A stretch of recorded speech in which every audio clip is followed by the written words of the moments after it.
Hey, everybody. Thank you so much for coming back to All Access Live. As you know, I've taken a little bit of a break. Man, the pandemic caught up with me and pretty much everybody else out there. But I am so grateful to have you guys back with me. Today is going to be incredible. Before we get started, I want to thank my sponsors, my buddies at 5starguitars.com. If you go to 5starguitars.com, check it out. This is a new promo. They're local in Portland and Oregon, so there's no sales tax. So you can get great deals on guitars, and without sales tax, you can beat pretty much anybody out there. But as a special edition, if you go to 5starguitars.com/allaccesslive and use the promo code ALLACCESS15, you get 15% off all the items that are on that link, which are new products. And so I'm grateful for the partnership. And Audix Microphones, also based here in Portland, Oregon, for amazing microphones, amazing headphones. They've been a fantastic partnership. So thank you guys so much. Before I get started with my guests, I want to tell you on Wednesday, one of my favorite people in the world, my old bandmate and kind of my sister, Jennifer Batten's going to be here. We're going to talk about her Guitar Cloud Symposium, which is a intensive 3-day program where you can get the inside information and lessons, all sorts of different segments on becoming an incredible guitarist. And it will feature, this time, special guest Steve Vai. So tune in Wednesday. And if you're not yet subscribed, please go to All Access Live on YouTube, youtube.com/allaccesslive with Kevin Rankin. Subscribe to the channel. You'll get notified about Jennifer's episode on Wednesday. We're going to talk about the symposium. We're going to talk about how to make a living as a musician during the pandemic, and then just get personal stuff. So, with no further ado, let me tell you guys, my guests today. You already probably know about David Ellefson and his history with Megadeth, but there's so much more behind what that man has done in the music industry, especially with his partner, Thom Hazaert. They have the EMP label that we're going to talk about, and Youth Music Foundation, and several other things. So please welcome David Ellefson and Thom Hazaert. Gentlemen, how you doing? Hello. Good. What's going on? I love this, man. You guys are both in two different parts of the country, right? So I know, Thom, you're up in Wisconsin. Got to be a Packers fan, I'm sure, right? I guess so. Yeah, and David, you're in Arizona. Yes, a Cardinals and a Vikings fan. Anything my- but the Packers. Sorry. Okay. Yeah, A house divided. Exactly. I'm a Seahawks season ticket holder, my friend. So we've got. Fortunately, we're in the music business and not the football business, so we can That's- coexist peacefully. Yeah. And a lot of times, Sunday afternoons are not gig time, so you guys can still do both. But and lead singer, bass player, you guys probably have a little fist fights about your rivalry on the football field, huh? Nah, they're never football. In fact, if anything, sometimes we do these live streams. So thank you for inviting us in yours, because we do the same thing. We invite a lot of people onto the ones that Thom and I started earlier this year. We with you mentioned the David Ellison Youth Music Foundation. We started some live streams with part of the Grammy Music Education Coalition, and they blew up. They turned into kind of a big thing. Thom and I have been talking about, doing some type of a syndicated radio show or something, and all it took was a pandemic to provide the perfect opportunity to do it for free on the internet, and that's kind of how we do. It's funny. We've given up on making money in the music business, so we just do stuff for fun, and somehow the bills get paid. So that's kind of the way the modern music business works. You know what? The perspective changes, right? When you stop making sure that you treat it like a job, and you feel like you have to chase that carrot, but you do it for the fulfillment of the music, it becomes at least a little bit more substantial, fulfilling in your heart, right? So I remember standing there. The first time I remember really hearing it, there was a guitar tech that Marty Friedman hired when he auditioned for Megadeth. So this would have been back in like early 1990, right? And wonderful guy, great tech. And it's probably one of the reasons Marty got the gig. Not only did he look good and play good, but he was very professional, from like having a tech come in. Like he wasn't just schlepping his stuff. And, right. He rolled in like a rock star. It's like, yeah, we like this guy. But I remember his friend Tony, he goes, "Oh, well, it's a job." And then I was like, whoa. Like work, that's a 4-letter word. We don't use that around here. It's called playing music, not working music, So, Thom, I'm always encouraging him, dude, take the weekends off. You can you can stop working by dinner time and usually about dinner time when the world goes down, that's when Thom ramps up and gets so much stuff done, So There's no weekends off. There's no weekends. You're off. a dad too, right? I mean, both of you guys are dads. Both of us, yeah. But Thom, your kids are at an age where they're still sort of needing some care. No, they're teenagers. They're pain in the ass teenagers. that's the gray hair and the beard, man. I recognize that's that. it. That's it. Like 5 years ago, this was fully brown. I'm telling you, man. The same thing. This is really, really cool. I've got friends from around the world right now jumping in the chat, so I'm going to ask you guys some questions as they come up. I got a bunch of questions earlier too. They relate to everything from your David Ellison Youth Music Foundation to the coffee company. I want to know a little bit before we get into No Cover, which is the reason that I first reached back out to Thom, because I freaked out when I got the record, right? Every song, let me just start with that. Every song on this record, if you guys are watching and you haven't checked out this record, imagine putting together a playlist of your favorite songs for a road trip. And you're going to road trip for 2.5 hours, right? And you think of songs across the board, from magic love ballads from the iconic 70s band Nazareth to like Free Will Burnin' out of the gate. Blew my mind, right? It's so good. The songs pay tribute to the artists without actually like changing the sort of the format of the tune, but there's so many little things about them that are special. It's not like you're a cover band, right? So a whole bunch of different lineups on each of the songs, and I wanted to ask, like, you guys work together in a bunch of projects, so how did this come about? Who decided, hey man, let's put together a record of our favorite tunes? Well, I think Thom brought it up. Yeah. Go ahead, Thom. You tell the story. Yeah, no, go ahead. Tell the story. Yeah, we were originally going to put out our actual. We're working on an actual originals Ellison solo record, and that was going to come out in October. Then the pandemic happened, and me and David were talking. Well, look, let's do a couple covers. In Japan for B-sides, they love covers, and then we were just having a chat. We're like, well, why don't we just do a release of covers to kind of buy some time so we don't have to put our real record out during the pandemic? And that turned into like, well, let's do a couple songs. And then it was an EP, and then it turned into a 19-song double record, man. David, we just kept going, oh, we have to do this. We have to do this. And I'd be in the studio recording, and David would call me and go, oh, my God, do we have to do this song? And then the next day, like, I'd get a music bed and go sing over it, So, I mean, it was really a organic thing. But it really just came down to, we wanted to hold back our Ellison studio record till next year and not put it out in the middle of all this madness when we couldn't tour or do anything. So, and then it was just fun, man. I mean, it really pays homage to a lot of David's roots and, mine and really what we were into. So I David could probably jump in now. Yeah, I mean, exactly as Thom said. I had just come home from Nashville. Me and Dirk Revere just put the drums and bass tracks down on the new Megadeth album. And knowing, we came off tour. We were over in Europe with Five Finger Death Punch and Bad Wolves doing a big sports arena tour. And we came home late February, prepared to go to Mexico, head in the studio, cut these basic tracks, and the Megadeth, year would carry on. And like Thom said, we kind of found Halloween would be this little moment. We'd pop out an Ellison solo record in the middle of all that.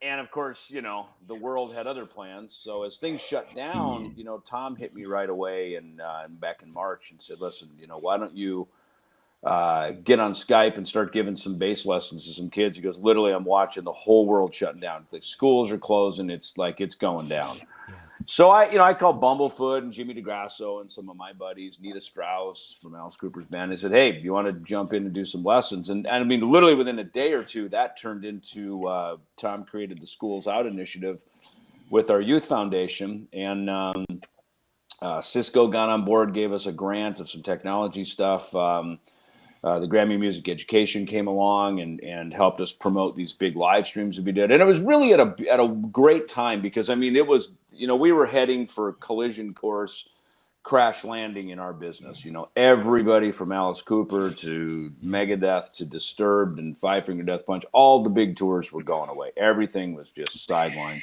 Yeah. And everybody was freaking out, So these live streams really helped pull our community together. And as I went to Nashville in May and cut the tracks for the Megadeth record, I came home and, my chops were really up and my studio ears were on. And I was kind of like, hey, I'm like primed. Let's go do something. And, Thom mentioned, he said, look, maybe we should just bang out some covers.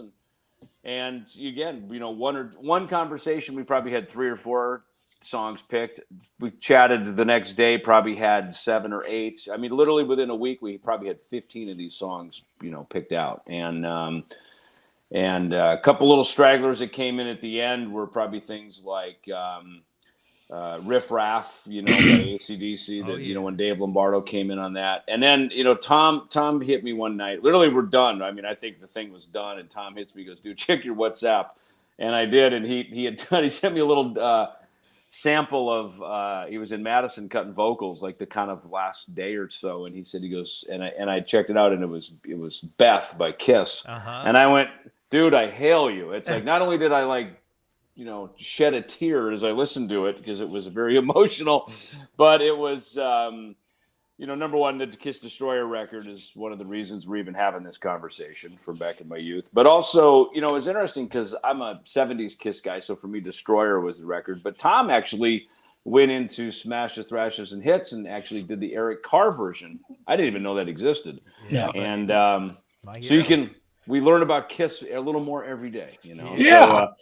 So, it was great. So that was just the fun of this is, Thom and I could almost finish each other's sentences, like he'd say, I want to do Wasp. I'd go, well, let's do, Love Machine. And he'd say, well, I want to do this. And I'd say, why don't we do that? And so it's like, it was just such a cool thing. In a month, we had this record done. I mean, it was recorded, took another few weeks to mix, and the record kind of made itself, So. Yeah.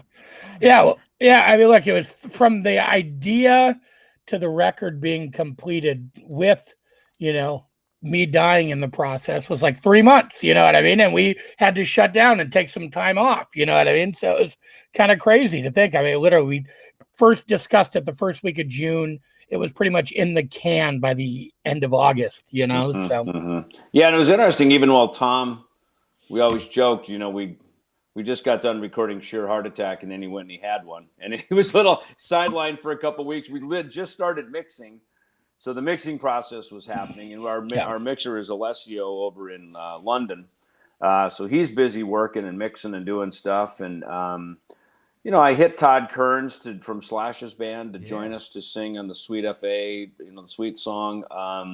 Andrew Freeman came in by way of Jimmy DeGrasso, actually. He said, hey, he'd love to sing with Thom on Nailed to the Gun. And Thom, I pretty much had it done anyway, but, adding Andrew just kind of added a little flavor. And there's a lot of great vocal orchestration on the record, And so as we were mixing it, it was important that we didn't just, blast a bunch of heavy metal guitars all over everything. And because there's these songs have a lot of depth to them, but I kind of like to think that if all these bands went in the studio in 2020 and recut these tracks, this is what it would sound like, with modern technology, you're a player, so it's, production wise, really, that's one of the things that I was thinking about is not only are the performances killer, but the production is so good. And a lot of those tunes that were recorded in the 70s, man, the fidelity wasn't there, right? So you can hear so much about the intricacies of the guitars and the However, I don't know if you watched that Dave Grohl movie,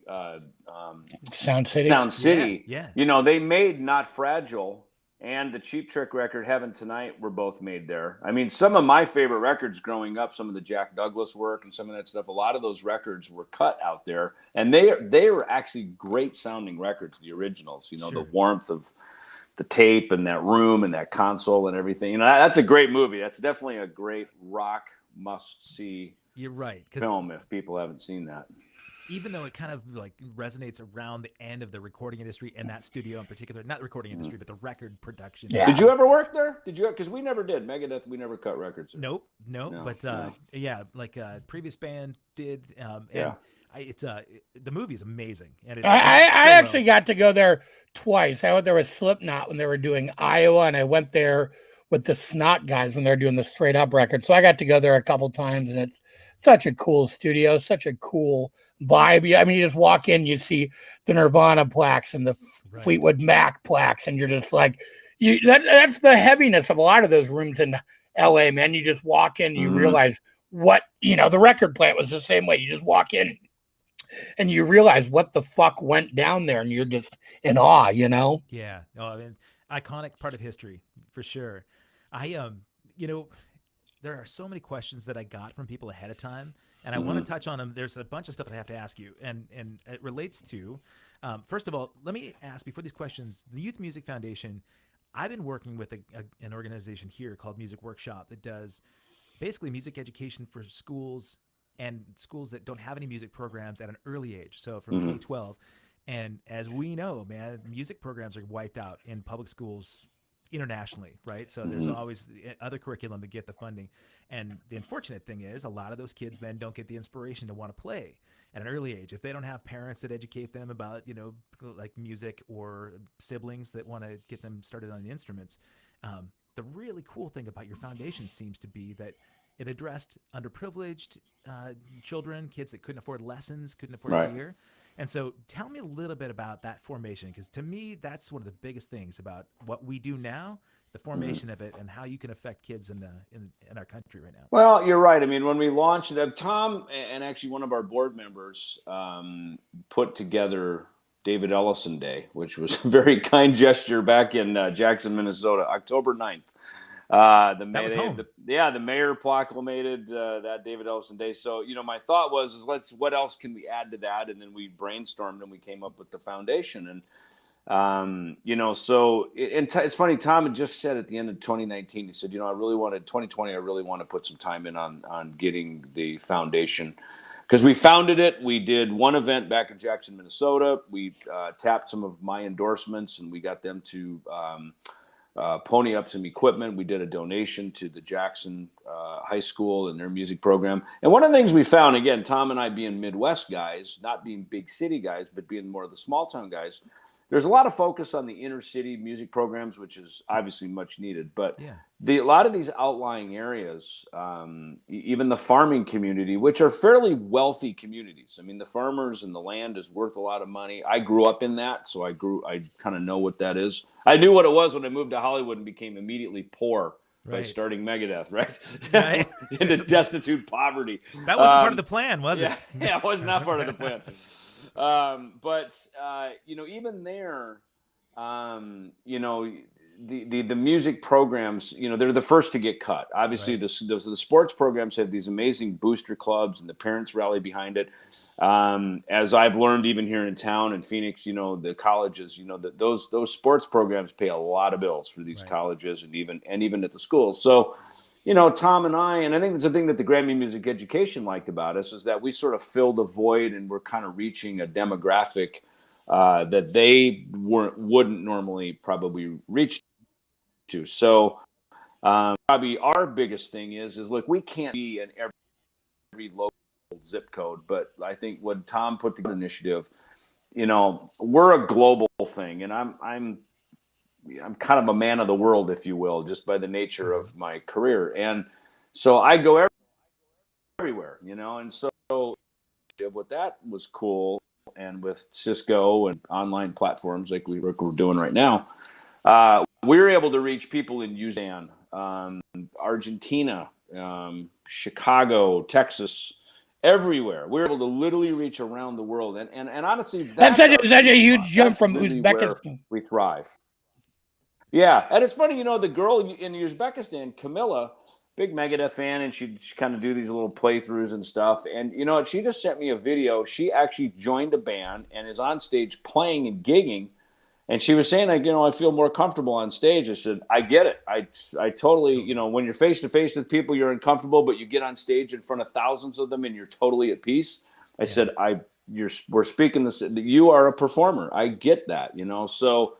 It was great to see her, on stage rocking with her band, and I was like, "You look good. Like you look like you've got rock stardom in your blood." And that really came through that was one of the lessons that I did right here in this room. I just sat here and gave her a bass lesson, and that was enough of an encouragement. And now she's out rocking the free world, and from Uzbekistan. In Uzbekistan, you're right? That's where only the real rock lives. You know? So God, she's over there killing. I don't know. Does Uzbekistan Does that qualify as the free world? I'm not sure. Yeah, well, I think it does. It's just outside of the not free world. right. Okay, good. It borders. I'm a Midwest guy too, man. I'm from Montana originally, and I grew up out in the woods in a cabin, playing my drums to Kiss records, and Destroyer was by far the one that got me. That's the one. But of course, but Eric Carr was my guy, man. And so Thom Yeah. Hazaert, man, good for you, buddy. Yeah. Well, it's so funny. Me and David always talk about this because it's like, look, I got.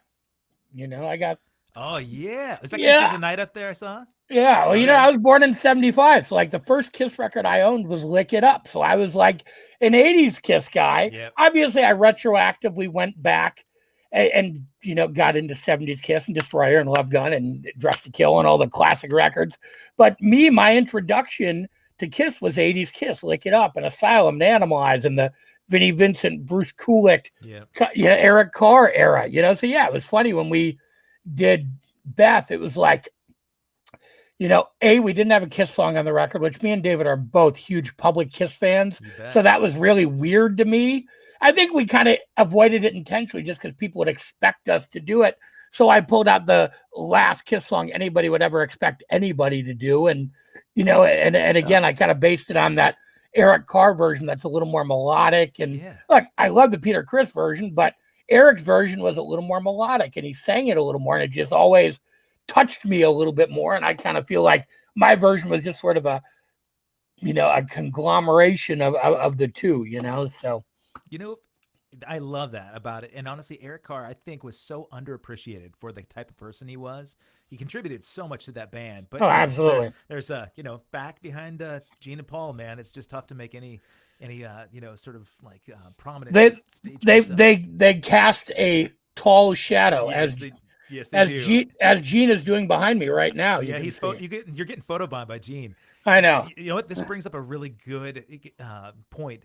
One of the things I like to do on the show is ask about people's guilty pleasures. And Thom, you just said you guys are both public Kiss fans. There's nothing guilty about Kiss, man. Not at all. But there may be something deep in the Thom Hazaert collection that if you were going to put on your playlist when you're road tripping, and somebody that knows, they look at the Al Jorgensen looking Thom Hazaert and they think, man, this dude is such a metalhead. What would they be surprised by? It's funny. I say this all the time. I mean, and it's kind of public knowledge now, but I mean, I love Post Malone. Like we covered over now, as far as modern stuff, that's all I listen to, but again, I love Depeche Mode. I love Flock of Seagulls. I love Men at Work. I love 80s synth pop and The Cure and, Depeche Mode. And I mean, again, I really, I love Tears for Fears. I mean, that's some of my favorite shit, So again, I really, I'm so all over the place musically. I hardly even listen to metal anymore, which is funny. Like, I mean, again, and if you look, I'm surrounded by Motley Crue and Guns N' Roses and Metallica and Van Halen and Twisted Sister, and that's my shit. And that's when I listen to metal. But I'm not really into modern metal. I'm not sitting around going, oh, this new record came out. Like, I mean, the new stuff I listen to is basically ours or, again, Post Malone, weird shit people wouldn't expect me to listen to, or again, a lot of 80s, pop and synth pop and early industrial and dark wave or whatever you want to call it, so I'm kind of all over the damn place. Did Jeff Buhner have you do the plug for my band for Flock of Seagulls? No, absolutely not. That's a pure, that's a pure from the heart plug, man. Again, that's one of my, I really do. I the Fix. I love the Fix. There's so much of that stuff to me is just, and again, and I think you hear some of that when you hear, the actual Ellefson original record, the stuff me and David are writing. There's a lot of that in it, man. That we actually. We actually cover Men at Work on there. Nobody knows that yet. I literally just gave you an exclusive. Nice. So yeah. I mean, but you hear a lot of. There's a lot of that Depeche Mode kind of 80s pop style in my vocals. It's weird, but it's heavy. You know what I mean? So it's interesting. It's really an interesting, an interesting confluence of influences and stuff. I love it. All right, Mr. Ellison, it's your turn, man. Give me a guilty pleasure. So I'm 10 years older than Thom. So it's funny listening to you, Thom, talk about that whole era that you talked about is kind of the era I grew up in professionally when we were starting Megadeth. Living in LA, Dave and I would drive around in my van that I drove from Minnesota out to Hollywood, and I was the only guy that had any wheels. And so we'd listen to LA radio was great. KLOS, KMET, and then eventually KNEC and pirate radio and stuff. But But in the 80s it was great, and so yes. The 90125 record is probably just one of my favorite records ever. Billy Idol, Rebel Yell, one of my favorite records ever. Which is also covered on the No Cover album. Which is exactly. And those are like top to bottom perfect records. Every note is perfect. Like, they're just awesome, flawless records. And then, I go back to, some Skinny Tie stuff, Donnie Iris, Joe Jackson, Graham Mabey's one of my favorite bass players of that genre of stuff. Certainly early Cars stuff as well. But, and then, like modern things are out again, Post Malone for sure. But, it's like, I like Greta Van Fleet, I think, people were always bitching and complaining that rock is dead. And then they come along and kind of save the day.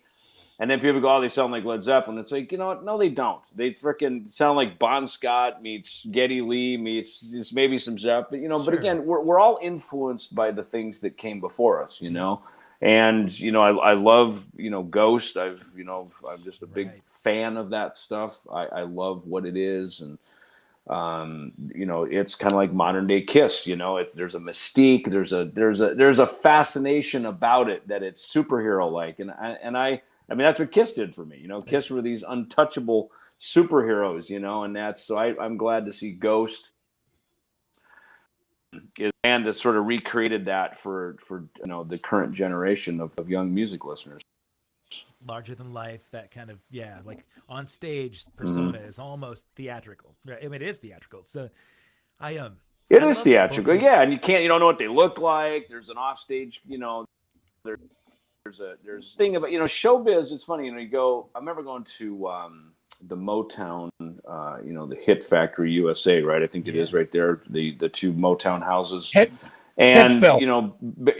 Hitsville, yeah. So Barry Gordy, everybody that was on his label, he trained them how to be celebrity superstars, pop stars. When the Jackson 5 came in, he taught them how to walk onto the set of the whatever TV show, sit down, they cross their legs, they sit a certain way.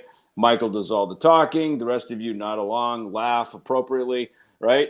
Diana Ross, she walks out. There's an untouchable mystique about these people when you only saw them at their best. It was like the old Hollywood. There was a mystique. They were untouchable, and you could be by them, you could catch a glimpse of them, but you couldn't touch them. And it's weird that I would like that genre of showbiz, because then my turn up to bat with Megadeth and the Big Four, we were the opposite of that. It was always about, oh, we're just like our audience. We wear jeans and T-shirts, and someone will jump off the stage and into the pit. So it was very much more punk rock, which I also like. And when I was in the 70s, look, a lot of my favorite songs are on this record. That's right. So you don't need to go very far to know what my record collection is. There it is now. But there was Kiss, disco, and punk rock. I mean, those were the three polarizing, the trifecta of music when I was growing up, and it's interesting that, I'm basically a product of those kind of three converging styles, You mentioned converging styles, but it's funny is that you could tell the really willing and well-rounded people, musicians especially, if they did have those things as a convergence, rather than only going off in one prong, right, of only disco or only punk rock and being sort of like the hater on the other styles. But the fact that you took influences from all three and put those into the way you play, and actually even more of your mindset, the way that you write your own music and your outlook on music education. Well, you would never tell anybody you like disco unless you were trying to get laid with some chick or something. Right. Trust me, at the prom, then you'd like, all right, Joe, sure, I'll dance or disco, but it's like all dudes, you could never admit that. As a musician, again, I grew up in a small little town. So as a bass player, I mean, I'm reaching for everybody, to anybody to play with to just get better. I played a jazz band. I played with a church guitar player, whoever I could find to make music with. And it bode well. It rounded me pretty well as a musician, But but back in those, Kiss was everything. Punk rock was for the elite few, and disco was for the chicks, To that end, in my youth, I once pretended to like New Kids on the Block for a girl, and then I woke up in a weird alternate reality, and I actually did. Yeah. Well, I love the fact that you're humble and you can admit that. I think it's a modern day that, the guy that could say he loves Bieber songs. I'm a sucker for a great ballad. Bieber wrote this incredible ballad, and my kids were incredulous that I actually said that I loved it. But, like, no, Dad, you can't like this. It's not cool then. Right. Not for you to like it, Dad. You just held up the Kill 'Em All record, which, Tom, it's like when you get on TikTok, guys our age, the original Megaforce version. TikTok, That's right. Yeah, no, there should be an age limit for TikTokers. But Tom held up the Kill 'Em All record. We were talking about it before you hopped on, David, and I thought about that record. He said we could spend the whole hour talking about Metallica. I was thinking about Newstead. Oh, that was a joke. That was a joke, by the way, because of course, what we should talk about. And I go, we'll talk about Metallica for the whole hour. That was. Well, hey, I love Metallica. I can talk about Metallica for a whole hour. I mean, I love them. One of the big four. But I think you and Jason Newsted have a lot of similar sort of history, right? And I think your approach to the way you play and really your influence on a lot of people. So from what I understand, you guys are buddies, right? Yeah, me and Jason. Yeah, it's funny. Flotsam and Jetsam, which was his band pre-Metallica, when we came through here to Phoenix on the Killing Is My Business and Peace Sells tours, I guess kind of early Peace. God, was it early Peace Sells? Because he joined Metallica in '86, I think, right? '86 or early '87. Or maybe it's '87. '87 he joined. So, yeah, we came through a couple times. And Jason's funny. He lived over, I think, kind of on the west side of Phoenix here. And he used to have the best parties. We'd play the Mason Jar. I don't know if you ever played the Mason Jar. Yeah, That's the club, right? Yep. And we all played there before we, kind of hit the big time. And so and Jason would have the best parties. He had this alembic bass. It's like kind of a explorer shape. And I almost bought it from him. He would not sell it to me. I almost had him, and he wouldn't freaking sell it to me. And I love that bass so much, because on my BC Rich bass, it's actually in the Rock and Roll Hall of Fame now. A fan bought it and then put it in the Rock and Roll Hall of Fame because he was so pissed that there was no heavy metal in the Hall of Fame. So by him buying my bass, putting it in the Hall of Fame, started basically the heavy metal rock exhibit in the Hall of Fame in Cleveland. So it's the bass that's got the fighter jet BC Rich, and so I used that to record a lot of the Peace Sells album, and it had these alembic pickups and circuitry in it, So when I met Jason, I'm like, oh man, he was a alembic guy, and he had one of those. So, but yeah, Jason, then when he got, obviously called up to the big time with Metallica, see, I knew a very different Jason. I knew a Jason who was very much a man on his own 2 feet, the band leader. And I watched him, assume that position in Metallica, which obviously he was not the boss. He was not the leader. He's the new guy, and kind of always was the new guy, That's true. And so I and then I saw him go through, and he certainly, he earned his role. And I remember we did some dates with them in '93 over in Europe. The name of the tour, they'd been on tour on that Black Album for like 3 years. And the name of the dates were Nowhere Else to Roam. Nowhere Else to Roam. Nowhere. And I mean, dude, we're playing like Slovenia, Slovakia, Budapest, Hungary. Yeah, exactly.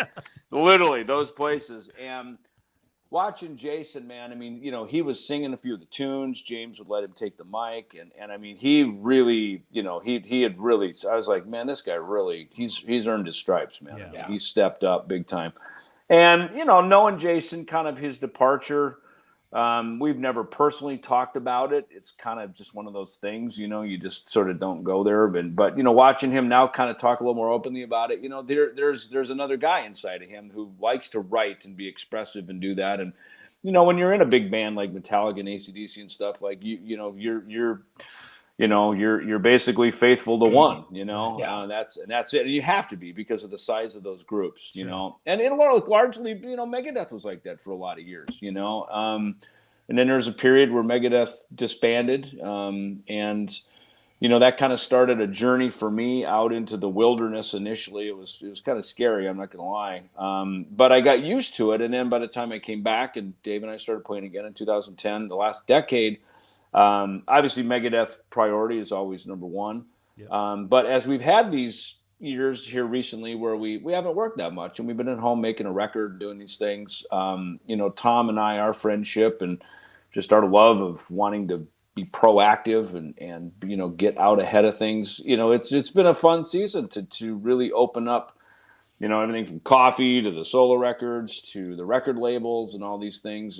I always say everybody in the music business needs a cheerleader, and Thom has been a strategic partner for me and a good friend and someone, again, part of as he calls it, the Midwest metal mafia, so, we're a tribe, the Midwest, like my East Coast buddies, they're a tribe. Our LA buddies, they're a tribe. Probably the same for you up in Portland. You're a tribe, So it's like we kind of come from a tribe and we understand each other. And so we've done a lot. There's a saying that I really have come to appreciate. If you want to go fast, go alone. But if you want to go far, go together. And to me, that's what bands always were. Bands were a team. You took on the world together. And I feel like that's what me and Thom are doing. It's like we're just going at it and busting down walls and, charting new courses of stuff that, quite honestly, 5 years ago, I would have never even thought of, that probably neither of us would have thought we'd even be doing this stuff. So so much between the label. I mean, even this year in this pandemic, man, I mean, look, we've had great success with the label, with the Loyal Order and Supreme Unbeing and They Might Be Zombies and some of our cool stuff we put up there. And then the Ellison stuff and the Youth Foundation and the coffee and everything's just kind of blowing. David's got this bad boy coming out. So he finally wrote a book. He finally did something without me. And the funny thing was, originally, I was supposed to write it with him. We were all going to do it together. And I'm like, you know what? I was so burned out. I'm like, look, just let Drew do it. I kind of feel like people got to be just sick of me and David doing everything together. That's why I'm like, let Drew just fucking do that one. So David and Drew Fortier, my buddy, just wrote this new book that's coming out. And it's great. You guys do make a cute couple. I do. You answered a couple of questions here that some people had. One of the members of Loyal Order actually had sent me some questions. Hi, Jeff. Well, actually, it was Brandon Cook. Hi, Brandon. He said, Thom Hazaert does an amazing job working with you, David. So what are the roles like between you guys when you're balancing all these different projects? Well, I'm the mild-mannered Minnesota guy, and there's always another guy next to me who's pretty bold, audacious, and ready to fight and, right. Cut heads. That seems to be the working relationship in my life. That's your yin-yang. But it is. There is a yin and a yang. You see it in married couples. You see it in business partners. Look at Steve Jobs and the founder of Apple. Wozniak. You see it. There's kind of always this push and pull. And, Mustaine and I, we always had a saying. It's like, if the two of us agreed on everything, then one of us is unnecessary, Right, So sometimes you need to have a little, and not that you want tension all the time, because you don't, obviously, but there does need to be, you challenge each other once in a while and you say, hey, well, that's cool. How about if we do this? What if we go that way? And usually it's better if you're not sort of disagreeing, but you're sort of amending and adding to, and man, that's great. But how about if we even do this too? And that's, I think, how Thom and I operate, is like, hey, let's do some covers. Yeah, no kidding. Then we'll do this. Next thing you know, we got 18 covers. And there's a great push and pull too. I mean, like, look, towards the end of this no cover process, David was just fucking over it. And that's the thing. I'm a producer. I'm a producer. I'm a writer. I can pick up a lot of that slack. Like at the end of this, David was just like, I don't care. You deal with it. So I dealt with the final mixes and the mastering. And again, you just get to that point where you're so burned out on it because you worked on it so hard and so long. And, and I can kind of pick up that slack and there, so it really works out good. I think there's a good balance and a good push and pull where, again, I can just kind of come in and deal with a lot of the logistical shit and a lot of the minutia that, most people rip their fucking hair out dealing with, Yeah. Your mention of Together We Go Farther, I think is really cool because I think in the pandemic, the isolation for a lot of musicians, a lot of people has been a real struggle, right? Right. I know for me personally, our singers over in Liverpool, our guitarists is in Toronto, bassists is in San Diego. I haven't seen these guys since. So you're saying they ran so far away? They did, man. and honestly, I didn't realize how much I would miss them. Since I haven't seen them since February, man. Yeah. And, text, FaceTime, that just doesn't work, right? So you need to be on stage. You need to be around each other. I'm a hugger. I need to hug people, man. I want to Yeah. touch, you know. Yeah. But I do love the idea that you know, the collective is stronger, right? The whole is greater than some of its parts, right? Well, and I think that's part of what fueled No Cover is everybody was sitting at home, nobody could work, and that's kind of originally this wasn't supposed to be some super group guest record. It was just us, you know, and Yeah. you know, me, David, Bumblefoot, Paulo, and Andy, our band, you know. But Yeah. then it turned into I think originally I hit up Charlie Benante, and I was like, I was talking to Charlie about something else. I'm like, dude, you should play on a couple of these songs. And then I was talking to Frank from Tesla, and I was like, dude, we were just talking. I told him we were doing this. I told him we were doing Wasted. He's like, dude, I love Wasted. Oh, I'd love to yeah. play on it. So, and he's friends with the Def Leppard guys and a big fan. So and that's kind of how it all started. And then we're like, well, we might as well reach out to this guy and this guy. And then it turned into us kind of strategically finding people to be on stuff that made sense. But really, it wasn't supposed to be that. I think this, you know, was kind of a way to bring everybody together, and everybody was just sitting home. And under any other circumstances, we could not have made this record, period. You know what I mean? Like, really, the pandemic was what made this record possible. Everybody was home. Everybody wanted to work. Everybody wanted to collaborate. And I think that's kind of what we did. I mean, yeah, everybody's doing these, you know, quarantine videos, but we didn't want to do that, man. This, like, you know, somebody in a review compared this record to Garage Days, you know what I mean? And to me, that was like my bar. And to me, so that really meant, you know, Garage Inc., you know what I mean? And I'm like, that to me was my bar. I didn't want this to be some throwaway thing tied to this period in time. And I don't think it is. I think we really made a timeless, great collection of songs that I think will play just as well 10, 20 years from now as they do now, you know? That's the truth. You nailed it, man. I hadn't thought about the comparison for the Garage Days Inc. record, but it really is like that. It's like I said. I mean, if you put together a playlist of your favorite songs, or you know, you set up a band where you're not interested in really performing to a crowd, you just want to play the best songs that you love with your buddies. And so, guys, if you're watching this and you haven't checked it out, No Cover is available everywhere. You can get it at streaming platforms. You can buy CDs. You know, I'm not trying to turn this into a whole sales pitch, but I do. No, please turn it into a whole sales pitch. The record's badass, and I'm excited about it. So I wanted to share it. I got a bunch of these questions for you guys. My dear friend Luke Duran, bass player from several bands of mine in the past, said that he loves your playing all the way back to Killing Is My Business. He said your playing style is very melodic. You weave the complex drum rhythms and guitar riffs together. He's wondering who you consider the key bassist influences in your life that shaped your approach to playing and composition. Well, they're all in No Cover. Yeah, there's quite a few of them here. You know, it's funny with the needle drop on the Bachman Turner Overdrive Not Fragile record was probably the first time I heard like a full length record, and it was a friend of mine actually had it. He had the vinyl version of it. And I didn't even know what a bass was. I just saw in the gatefold, there's 4 guys in the band, right? And I've realized every band basically has those same 4 guys in it, right? Right. The guy that plays guitar is a certain dude. The guy that plays drums, that's certain kind of cat, right? Right. Singers, etc. And so that was kind of my first introduction to it. I just knew it was longer, it had fatter strings, and it just looked cool, you know? And you know, then of course, you know, Kiss, you know, Gene Simmons. I think Gene is a fantastic bass player. I just like I like people who play just kind of clever things, you know. Like I was telling Tom, you know, the new AC/DC Power Up record, I think it's Cliff Williams' best bass playing. You know, Brendan O'Brien produced it. There's just, you know, the AC/DC is about being simple, but everything is strategically placed for a reason. Like there is no note just there by chance, you know. Absolutely. And you know, because making records, you know, you sit and you hear that song over and over, and if something's bothering you, you fix it. You know, you replay it or you move it or something. So, you know, certainly Bob Daisley, probably by my teenage years, you know, Bob Daisley. And so, look, early years, like Gene Simmons, Fred Turner, BTO, you know, and even Steve Priest from Sweet, you know, who just passed away this summer. You know, then in my teen years was, you know, Ian Hill from Judas Priest, who's still one of my favorite bass players. I mean, that guy is probably the greatest heavy metal bass player. I mean, he plays all the right parts at all the right times, and not in a way where he's bragging and out front of the band, but in a way that he's like behind the band, pushing it forward and making the singer sound better, making the drummer sound better. He makes the guitar sound better. So he truly has the heart of a bass player, of a supportive role, you know? So, you know, look, those are those are a couple of the guys, you know. Steve Harris. And I mean, yeah, moving into like kind of my teen years,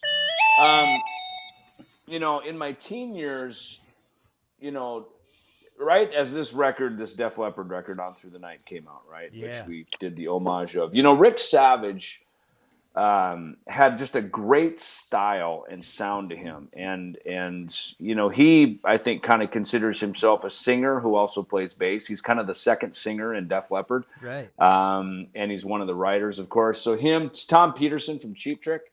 Oh, yeah. Great player. And then definitely Steve Harris, Geddy Lee. You know, these are the guys that were coming around at that time. There's a few jazz guys. Anthony Jackson, who played with Al Di Meola.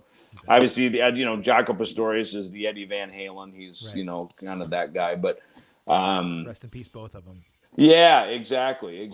So, you know, it's funny, you know, bass is an interesting instrument. It can be the supportive thing. It can be an out front instrument. A lot of the guys that I really liked, they're playing, were also the songwriters, oftentimes the singers, you know, Phil Lynott. Right. Bob Daisley, of course, wrote not only the music, but most of the lyrics for the Ozzy records, you know, for all of them through like the 90s. Yeah. So a real storyteller, you know what I mean? Like right. a real songwriter, you know? So it's interesting when songwriters write bass parts, Paul McCartney, of course, being, you know, at the top of the heap, how they play bass around what they're singing. And, you know, it's, you know what I mean? So there's a different kind of approach to it.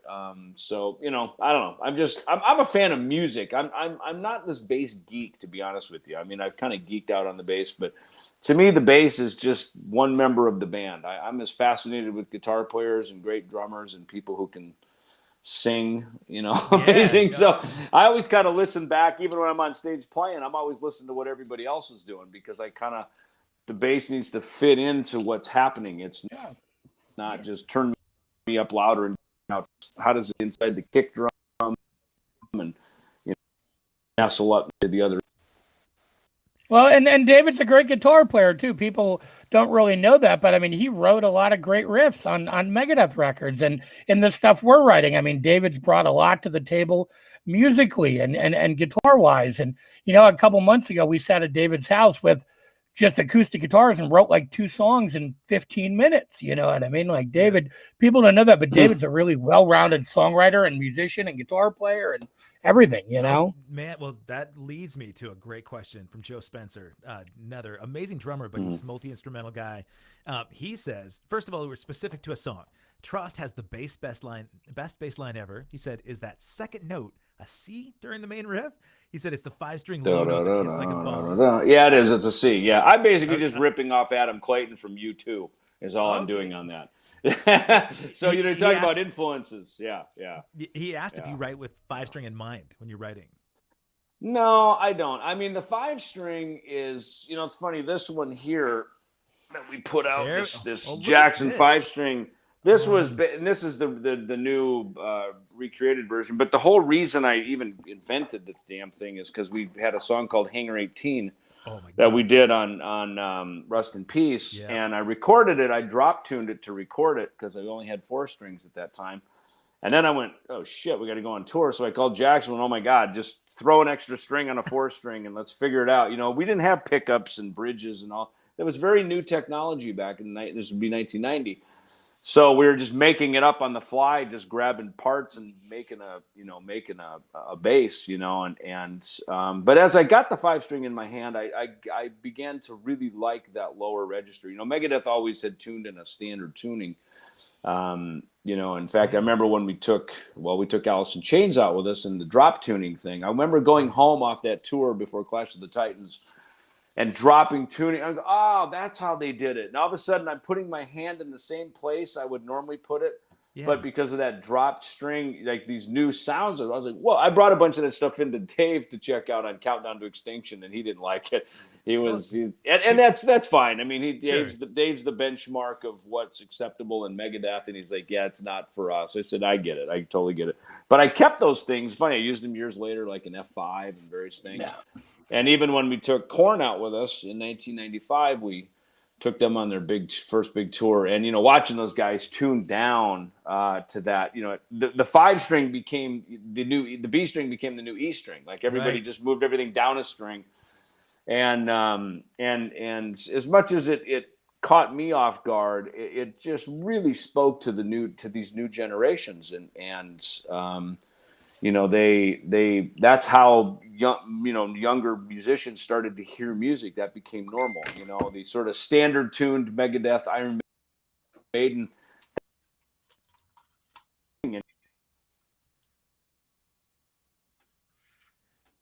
Oh, Dave froze up for a second. Uh-oh, we lost him. Yeah, but that's a great pose for him to be frozen on, right? All right. So if he, we lost you for a second, but you had a great pose there, which was awesome because we could imagine the bass in your hands. But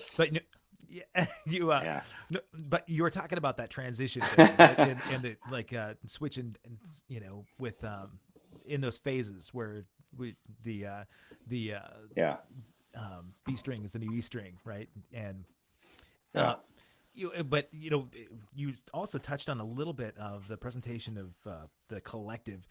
Both Brandon Cook and Joe Spencer were asking, number one, do you present lyrics? Do you contribute lyrics and to the music? There was Foreclosure of a Dream that was about your father's farm, that one was obviously something that you contributed. But with the Megadeth situation, are you able to kind of contribute music and lyrics? I do. I mean, it's funny. There was a period in the beginning. Dave wrote pretty much everything in the first 2 records. I started writing on So Far So Good So What pretty much up through into the 2000s.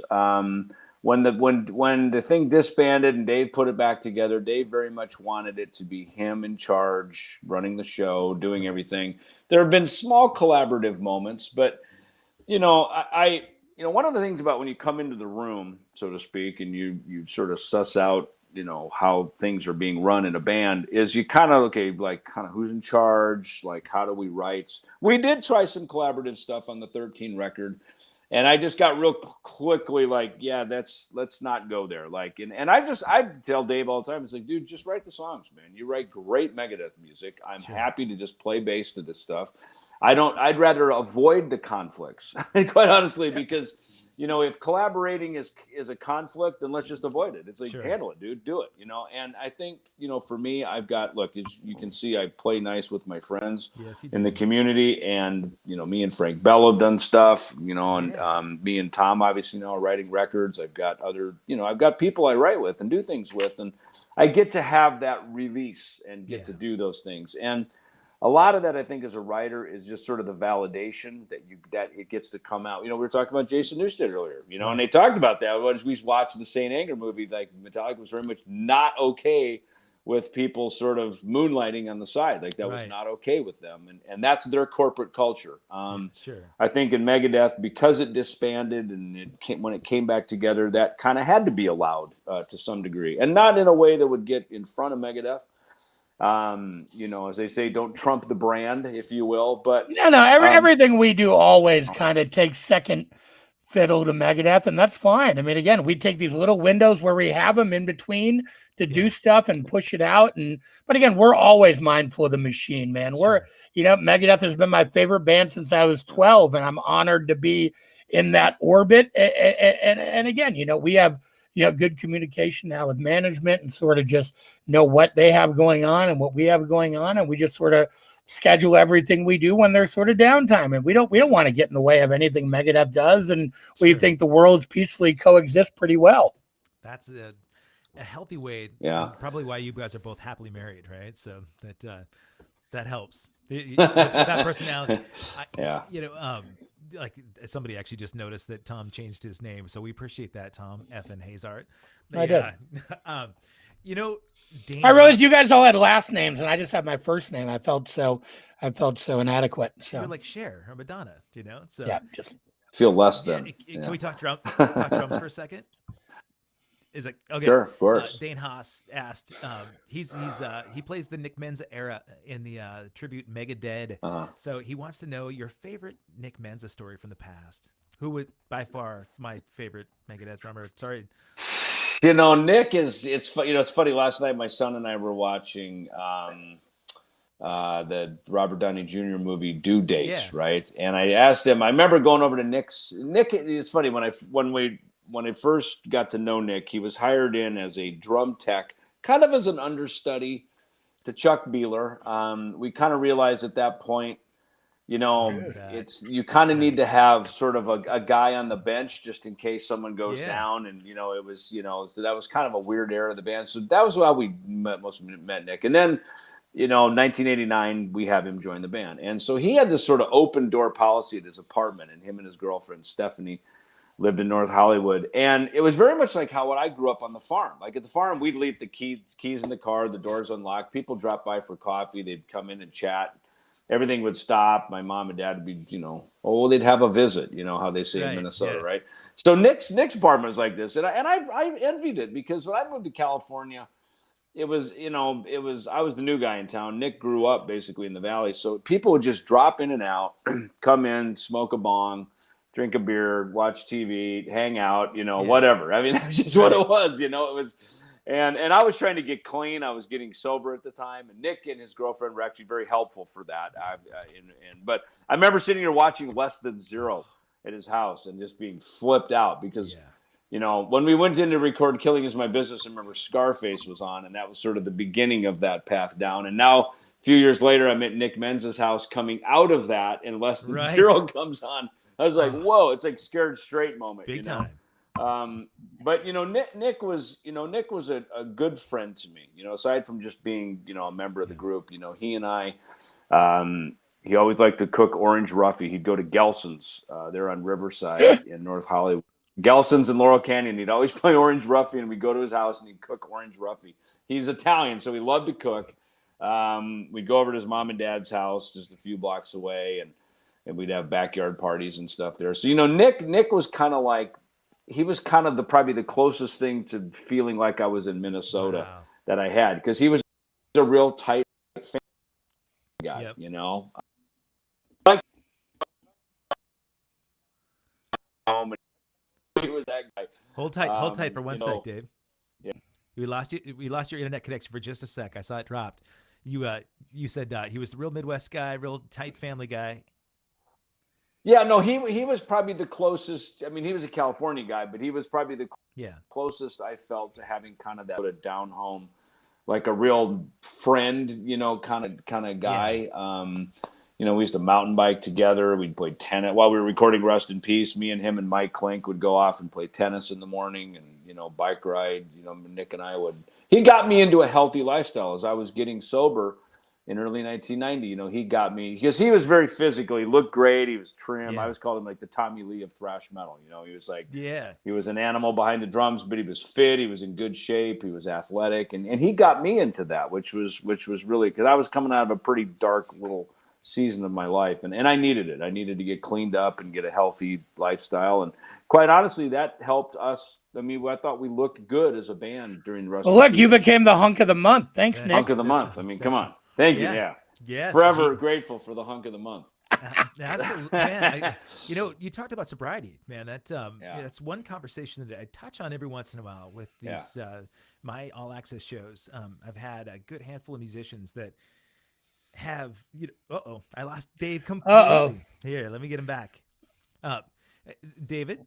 There we go. Hey, what we're gonna have to do? We're gonna have to talk to your kids and make sure they're not using all your internet stream, right? So, yeah, it's weird. I don't know why. It's weird. I've noticed it ever since we've been on. It's kind of been fuzzing out a little bit. I should be good here. My connection's pretty strong. No problem. But the sobriety thing, it's really key in my life too, man. A recovery program, and it's pretty amazing that there are a lot of musicians that are kind of like during the pandemic. Having a hard time with it, right? They're used to structure and schedule, and then when they get off that, and they're used to having, if they were in kind of a recovery program, not having that while they're on, at home is tough, right? Yeah. Well, by the late '80s, the goal was to not be sober at all, ever. Right. Right. And I was kind of be moderately buzzed and be able to take care of business. I was that guy, But as that happens, it can get its hooks in you, and it did with me. And by the late 80s, But there were some great mentors ahead of me. You know, Nikki Sixx had gotten clean, Right. and he began. We were actually managed by the Doc McGee, who managed them, and you know, and Doc made it very clear. He said, "Look, you know, we expect our bands to work hard and make a lot of money. You know, Yeah. and we're here to make you very wealthy and famous. And if you can't do that, we'll help you get help. And if you can't accept the help, there's the door." I mean, he Yeah. made it very clear. And Motley guys had gotten cleaned up. They were making Dr. Feelgood, which was obviously huge for them. Yeah. Obviously, the Aerosmith guys were clean. You know, people are very public about it at this point. You know, so Yeah. rather it went from, "Hey, do you want to go to the bar?" to, "Hey, do you want to go to a meeting?" You know, Right. and Yeah. and I didn't want any part of it. I'm like, it's so Sure. lame. And then I finally turned the corner by early 1990, and I got clean. And I remember there was a defining moment because I was sitting on my couch in my apartment in Studio City, and I was just kind of going, I'm sitting there plugging away in the bass, you know, and I'm just kind of like, I don't know if I even want to do this. And this thunderbolt thought hit me. Said, you know what? You loved music and got into this and were in bands since you've been 11 years old, long before the dope and the booze ever came into your life. Because I didn't pick up a drink until I was like 15, you know. And even in the beginning, it was all just kind of casual partying, you know. And I thought, you know, the dope and the booze just got in the way. So get that out of the way and straightforward. And you know, the last 30 years have been clean and they've been wonderful. And, you know, I've had the best years of my life. And again, you know, I started out clean and ended up clean. And Sure. So it's, you know, it's, you know, the sex and the drugs get in the way of the rock and roll, you know, and we all like to think it's all part of the thing. But it's, you know, when you really kind of keep it to the purest thing, which is the art, the creativity, not even art. I don't even think of it as art. I don't know if rock and roll is art. You know, it's kind of a mess, quite honestly. It's kind of a mashup, you know? Right. Yeah. So I never thought of it as art or dancing. It's fucking rock and roll. You know, it's smashing into shit hard sometimes, you know? And that's just part of what we do. You That's know? artistic. It is. Yeah, there's art to it, but I mean, again, you gotta, I don't know, people try and, I don't know. Yeah. It's business, it's art, it's whatever it is at the moment, you know, a little of both. Throwing a bunch of paint on the wall, going, yeah, it looks good. It looks like blood. We'll do that. That's nice. Yeah. That's rock and roll. You mentioned clean, then you lived life, you know, the other way, and then went back to clean. That means that you've got a story to tell, right? I mean, that's the whole deal. Like, you can talk with specificity about, you know, you've got history. You know, that's why he's written like 4 books. Yeah. He's got a story to tell. We did, you know. In fact, you know, I wrote my first book, My Life with. It wasn't my first book; it was my first memoir, My Life with Death. And you know, as I came back into Megadeth in 2010, my friend Joel MacGyver, who's now the editor of Bass Player magazine, he knew me. He knew Megadeth. He's a bass player. He just did that featured story for me and for No Cover. You know, he really knew kind of how to pull that story together at that time. And then, you know, I don't know what, 4 or 5 years later, you know, me and Thom meet up. And so, you know, a couple of years ago, Tom's like, dude, let's write another book. We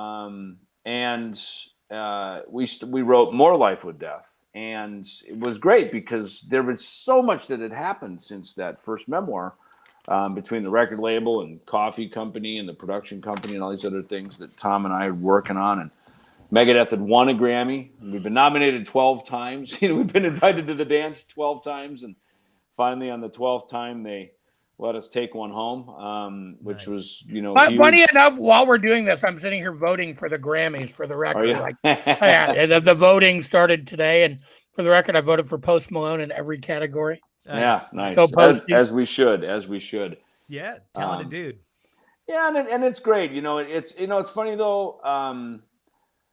Had we won the Grammy years ago, and let's say you can't win more than one, but you know, it's interesting the timing of when we won it for the Dystopia record, the latest Megadeth album, because the Grammys had just started this new, you know, pillar of their organization, this music education, this coalition.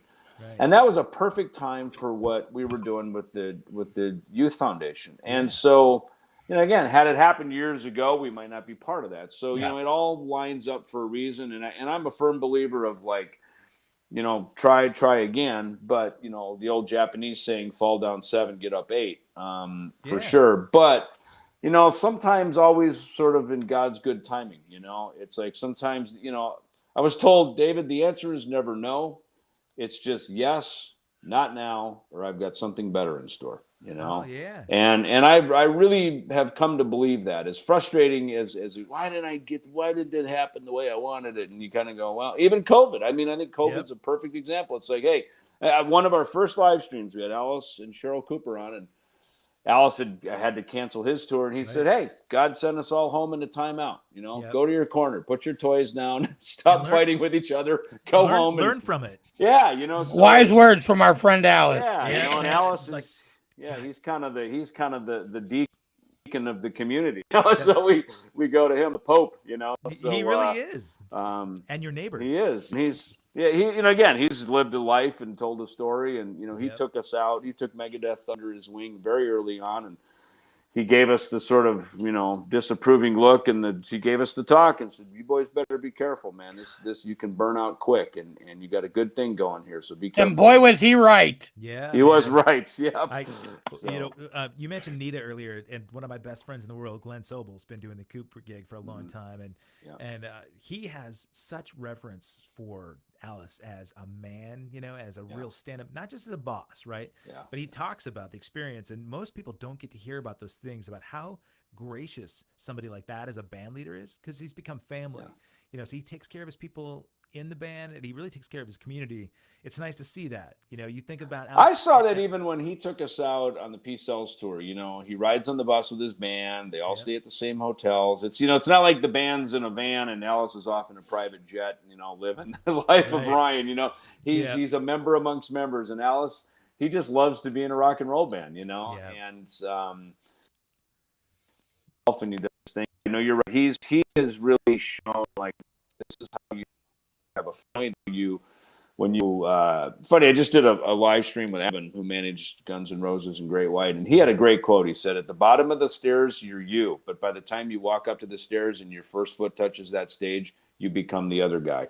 And when you walk off that stage, you start as the other guy, and by the time you get down to the bottom, you're back to being you. And I've watched that literally and figuratively with Alice Cooper, and I always said, Alice, he knows when he's got the makeup on, it's time to go be Alice Cooper. And he knows when he comes down off that stage, it's time to be, just another member amongst members. And he has, out of everybody I've met, probably wears that the best of anybody I've ever met in rock and roll. And look, if anybody's been an example for how me and David try and do things as far as outreach and community, and I mean, it's Alice, I mean.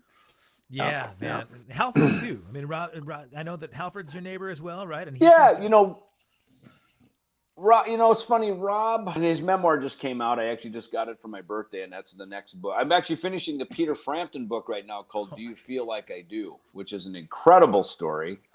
He was a big hero rock star when then my next book is the Rob Halford book. I've obviously read KK Downing's book, and we've become good friends with KK. Rob, when we did the Painkiller Rust in Peace tour back in '90 and '91, we were newly sober in Megadeth. I was, and Rob was clean a few years at that point. And I remember he was celebrating an anniversary at that time on that tour, and I know he got it now, which is the only reason I'm mentioning it. He, again, as a hero to me, to Megadeth, looking, it's like Halford, man. And to see him, gentleman, off stage, and to really, how to carry himself as a headlining rock star. It made me realize as you tour these guys that then when Megadeth became the headliner, was to Pantera or Mustache or Lamb of God or whoever it was, I know how they look at. I used to look at my heroes like that, or I still do, of course. I was like, they're like there's something special about this. They're in that slot, and even when we go out and we do things, it's like, hey, you know what? We're not just here to punks. There's a bigger aura about everything. And are watching, they're watching what you do. And let's go back to kind of where our conversation started. Early days of the movie business and Kiss and these guys who were these untouchable heroes. It's like, we're all watching, and how they carried themselves impacted so many of us as you, whether you were a decadent rock and roller or you were sort of the untouchable hero, whatever that aura is that you take out there, that becomes your legacy. You bet. Oh man, that's a great. I'm glad that you mentioned legacy, because that, for me, those are one of the things that I just aspire to have, is just being able to know that, to have made a difference with people, and when you step on stage and you present that, but then you come off the stage and you can be approachable and humble. Humility goes a long way, for rock and roll, man. You also just talked about going out and taking bands under your wing. I'd love to hear from Thom. We had talked a little bit about, you guys did shows in the Midwest during this pandemic for the No Cover record. So tell me about how you managed to go out and do this safely. I know that you've talked about this openly, about how you dealt COVID. So tell me about the lineup. Tell me about the shows. Tell me about the response. Yeah, look, of course we wanted to be as safe as possible. I had to. Considering my health issues, I sure as hell wasn't going to go out and do anything to jeopardize myself or David or anyone else. But look, we had committed to these shows, and it was like, look, we'll go out, and so all the venues were kind of half capacity, quarter capacity, less. They were all distanced. These guys all wore masks even on stage. I didn't go that far. I'm a singer. I was like, no, that's just weird. But look, we still did meet and greets. We kind of kept everybody at a distance, and we just were as careful as we could. It's like, look, we were careful, but we felt there was still a way we could go out and do. And we did like 8-9 shows. We did a few shows with Saliva in Texas and Louisiana, and then some shows in the Midwest for the No Cover release. And look, it was great to get out and see some fans. I think everybody was really excited to get to just go out and do something, see something, anything. And we kind of snuck in right under the wire, because as we were riding out, the doors were slamming shut behind us. The Midwest really shut down. And look, and there was everybody came home COVID free. There was nobody, as far as I know, nobody got it from our shows. It wasn't a super spreader event. And again, these were really limited capacity, really distanced, really.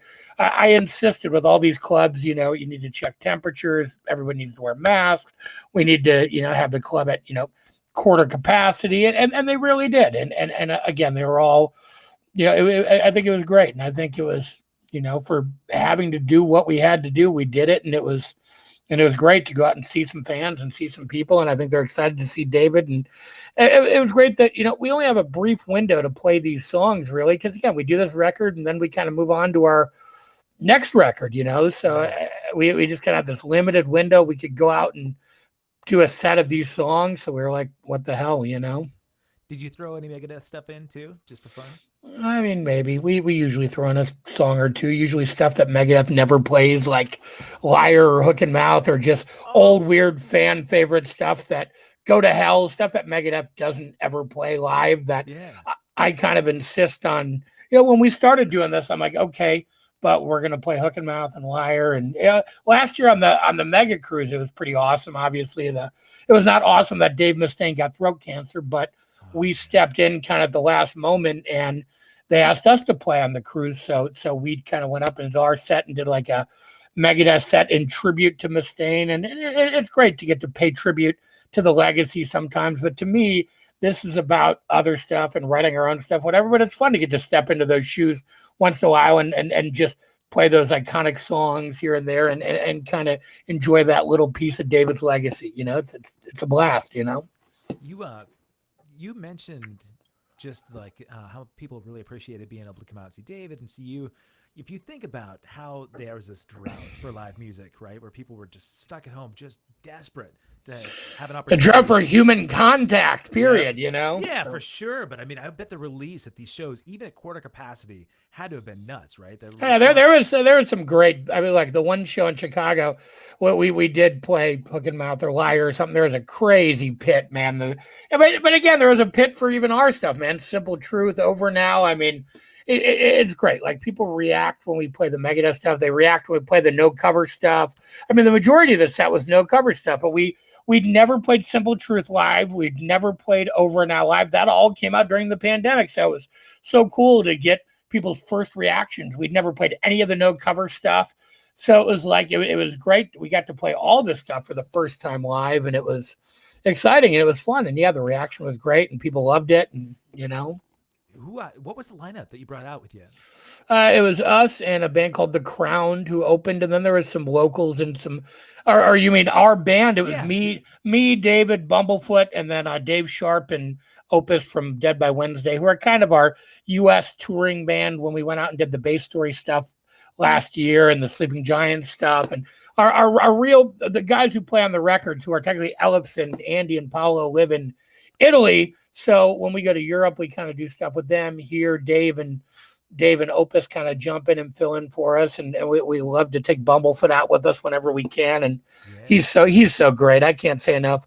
I mean, he is my secret weapon, man. As a singer, as a guy in a band, like when he's on stage with me, my confidence just jumps. Like, because I mean, the harmonies are perfect. I mean, when he's on stage, everything's just so flawless, and it's just like I go to sing my harmony, and it's like flawless, and I hear Ron, and it's just like sliding into a warm glove, you know.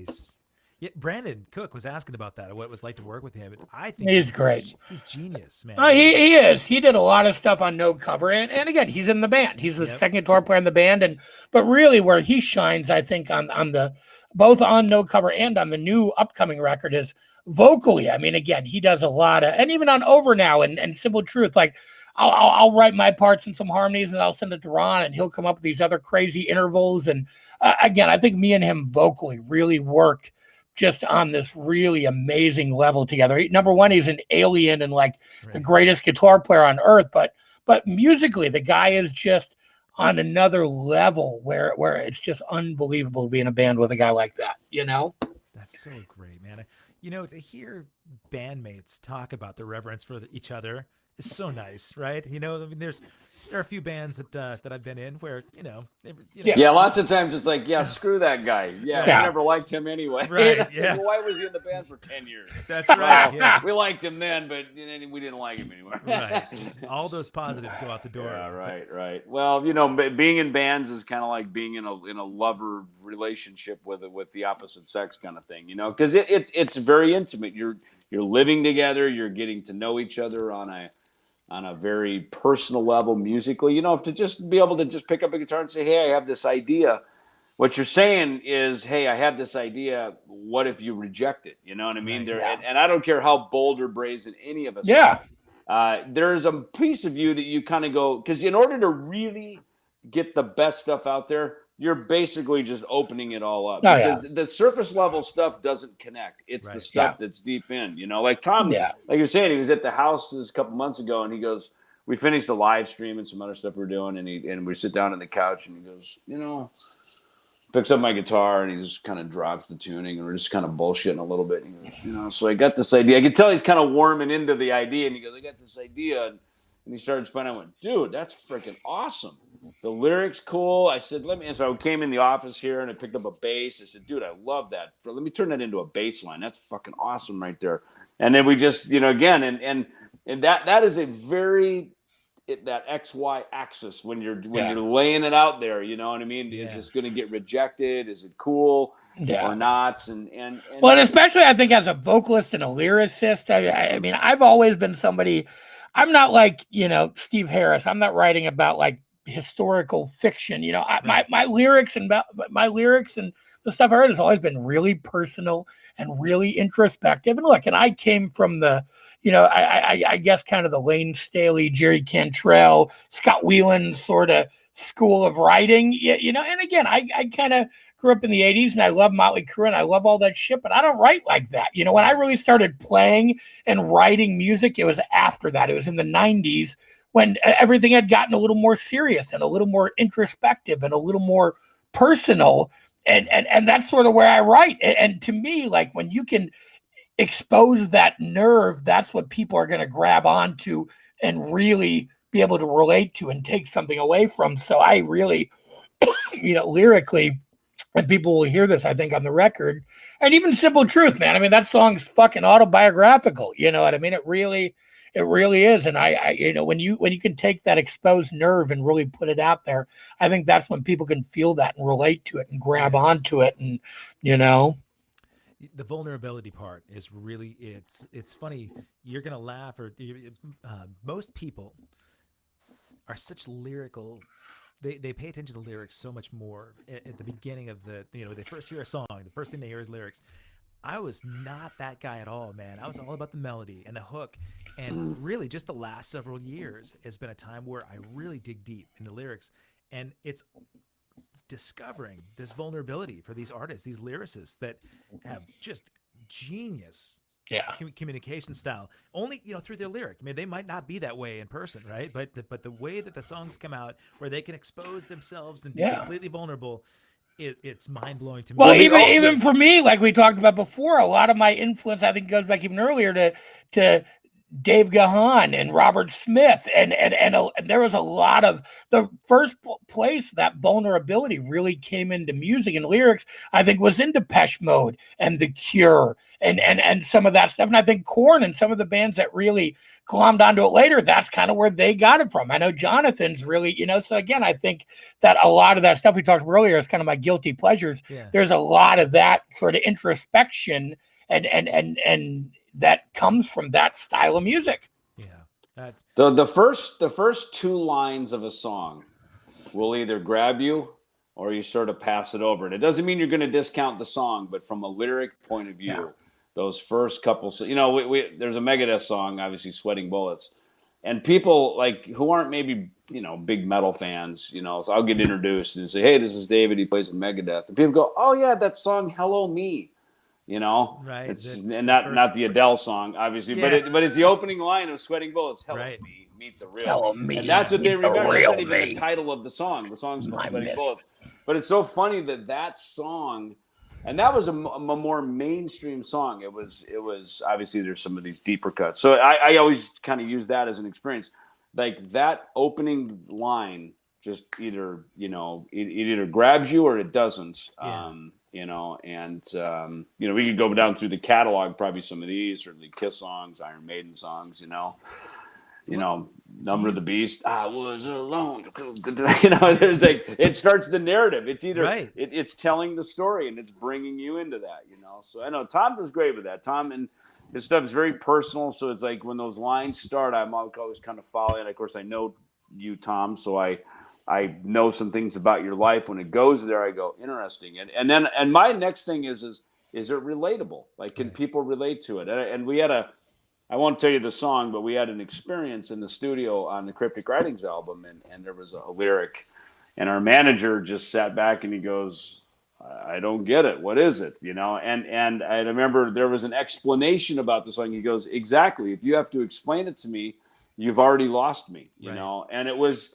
And sometimes it's about stop overthinking it, get it back to its most simple element, and just tell the story. I saw there's a line that authors have, which is tell the story don't overthink it. Don't try to get beyond where you're at. If you have a story, just tell that story And I think that Thom's great at that with his lyrics. He tells a story he knows. And it's funny, I learned that even in our process, when we did the Sleeping Giants stuff, I was trying to write this really thrashy kind of third person kind of historical stuff. That's not really what I do, and when I let go of that and just, I'm going to write these the way I write songs, they were done in 5 minutes, so it's so true. Write the story Authenticity, right? I mean, people will see through it if you're not being authentic in anything you present, really.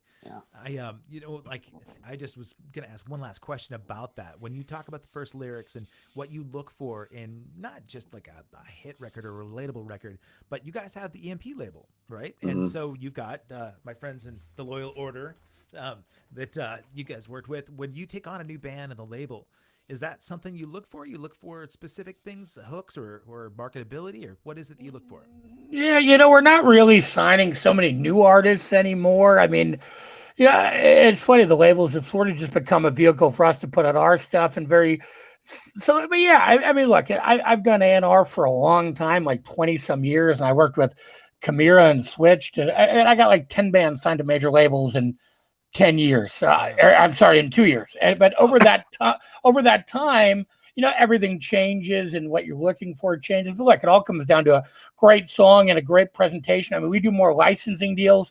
So to me, it's kind of a band that's got the full thing together, a full record and some great songs. And, so that's really morphs over the years. But at the end of the day, it all just comes down to having the right songs and the right presentation and those guys are great, man. I love Jeff and Brandon, and they write great songs. Look, me and Jeff have been friends for years and kind of working on his stuff together. As long as he's been developing the Loyal Order, I've been kind of in the mix with him on it. Right.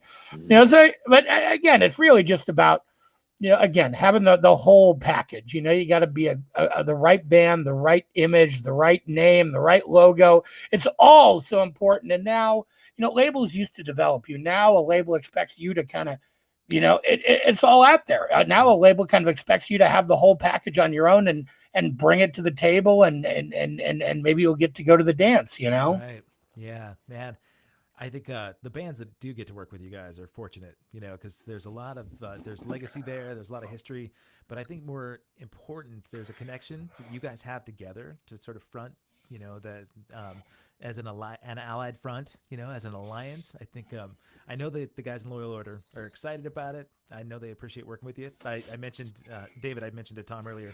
Jeff actually lives a block away from me, and we played a lot of bands together. So he made sure I had this shirt before I did the cast. I wear my Loyal Order shirt all the time on live streams. In this picture in the background, Dave, you can't see it, but you can see my Anthrax hoodie. But Dave's actually wearing his Loyal Order. I'm wearing the same shirt I'm wearing right now. Funny enough, nice. But David's actually wearing his Loyal Order shirt in that photo. It's our promo photo for No Cover. So Thom actually hasn't taken off that Skid Row shirt since 1991, but that's all right, man. I got to tell you guys, man, this has really been special for me. A ton of people were excited about it, not only for the Megadeth stuff. I started talking about the No Cover thing a long time ago. Really, when this thing came out, before it came out, Thom called. We did the Loyal Order stream, and he was singing "Love Machine" to me, and I was like so excited. Another guilty pleasure of mine. Huge Wasp fan. I think Blackie. There's nothing guilty about Wasp. I guess maybe for you as a pop guy, but I mean, there's nothing guilty about Wasp. Oh well, my nickname is Kevy Metal Man. I may play in a pop band, but I'm a metal guy. But Kevy Metal, that's great. Kevy Metal, man. It has been since junior high. But nice. But Love Machine, man, was one of those first songs that just got me going. I think Blackie is a really underappreciated singer. He's got his thing, but he writes some great songs. He does. So Headless Children blows my mind. It's one of the greatest records. So listen, folks, man, bless you, Thom Hazaert. Bless you. And David Ellison, I can't thank you guys enough, man. I took a ton of your time. I didn't mean to make this go so long. It's all good. Oh, and hey, check your temperature right now. You got a heart to take care of, buddy. Yeah. If you guys are watching, make sure you go out and don't just stream it, man. Purchase the record, No Cover. These guys deserve it. We want to fund them. Or if you're going to stream it, you have to stream it 76,000 times. So right, you get stream it on repeat. Absolutely, man. I think every stream is like worth what is it a 1/100th of a penny? Probably. I think it's 1/100th of a cent. So tell all your friends, right? And then just keep it on repeat. So go out, get the No Cover record. You've got a new book coming out. So keep an eye out for David Ellison's book. Man, look at this. I'm concerned for you now, buddy. That's all right, man. It's all good. I'll live. He's got a dog there. There's probably she is. She's right there. Look, she's right there watching. Oh, sweet. You know what? My dog hates it when I'm online. He wants. She's so good. She's so quiet. Hi, baby. Come here. That's. You know what, man? And during the pandemic, man, got to keep the pets close. That's my pug has been my savior. So, David Ellefson, cool. Thom Thanks for having us. Appreciate it. I really appreciate you being here. Folks, if you haven't yet, please subscribe to this channel on YouTube, youtube.com/allaccesslive. Hey, Thom, what's your dog's name? This is Pebbles. Pebbles, nice to meet you. Say hello. Yeah, hi, buddy. youtube.com/allaccesslive with Kevin Rankin. Subscribe to it, and you'll be notified about all the upcoming streams. Jennifer Batten on Wednesday. We're going to talk about the Guitar Cloud Symposium coming up, where she's got Steve Vai as a special guest. I have the Bradley sisters next week on Saturday. I'm going to be talking to musicians that have really good insight on depression and dealing with the pandemic in that way. So just subscribe. You'll know about it. Go check out Ellefson and get the No Cover record. Thank you guys so much for being here, man. Have a beautiful week and continue to be great humans. See ya. Thank you, Thanks. guys. All right.